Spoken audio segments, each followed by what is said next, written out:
Halo guys, ketemu lagi bersama saya Johan Parigan di channel YouTube Johan Production. Hari ini kita akan membahas tentang surat Google AdSense yang baru saya terima. Jadi ceritanya saya buat YouTube itu dari tahun 2017 saya buat YouTube, tapi saya tidak aktif di YouTube, jarang upload video, bahkan tidak pernah. Jadi 2020 bulan Januari kemarin saya mulai aktif lagi, upload video. Aktif pun dibilang tidak seperti konten kreator yang lain, tiap hari upload video, tidak, karena saya juga kan ada kerjaan fotografer, jadi saya jarang upload video karena kesibukan kerja. Persyaratan kemarin saya sudah berhasil tembus di bulan 3, jadi saya bulan 1 mulai upload, di bulan 3 saya sudah mulai mencapai persyaratan, yaitu 1000 subscriber dan 4000 jam tayang. Nah, setelah persyaratannya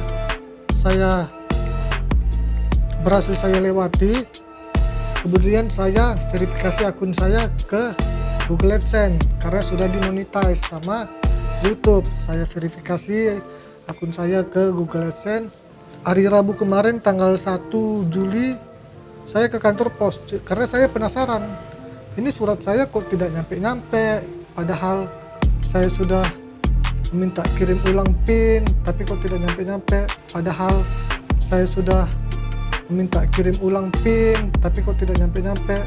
Jadi hari Rabu kemarin tanggal 1 kalau nggak salah, saya ke kantor pos, saya menanyakan tentang keberadaan surat Google AdSense saya ini.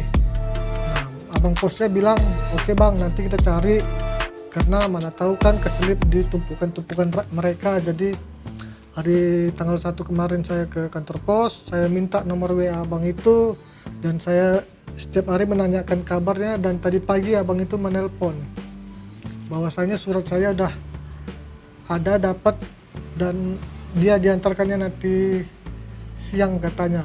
Tadi pagi dia nelpon, dan tepat tadi jam 1 surat ini sudah sampai ke tangan saya.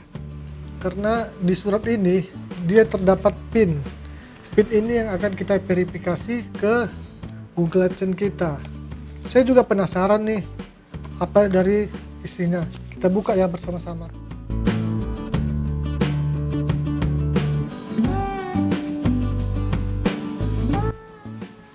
Dan ternyata suratnya seperti ini, dan di sini terdapat PIN saya, dan PIN ini akan kita masukkan ke Google AdSense kita supaya data kita terverifikasi sama. Oke, demikian saja video dari saya, sampai ketemu lagi.